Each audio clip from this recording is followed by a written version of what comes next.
Good morning, this is Eric Kampmann, and I'm with Chuck Davis, Senior Pastor of Stanwich Church.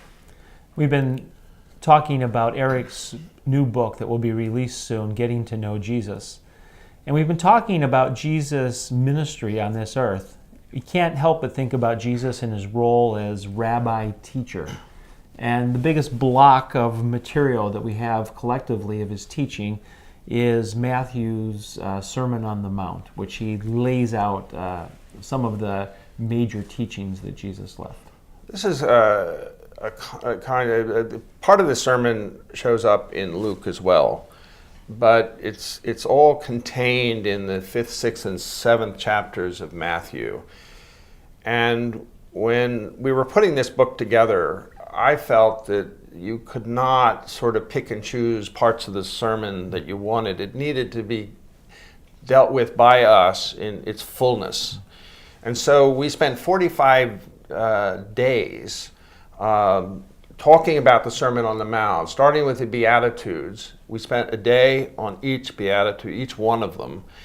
And then on the Lord's Prayer, we not only talked about what Jesus says, what it means to pray, but then we talked specifically about the Lord's Prayer, breaking it into sections, so that for somebody that's repeated the Lord's Prayer from childhood, we were trying to bring new understanding of what the words say in the context of what Jesus is saying in the Sermon on the Mount.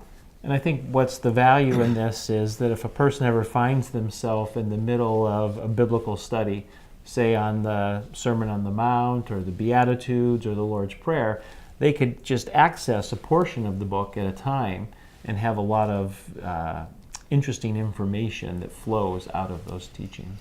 In fact, and we'll talk about this towards the end of this series, that we've put together Bible studies that do exactly what you're talking about, that you could spend 45 days, or weeks, or about a year on the Sermon on the Mount based on what you and I recorded.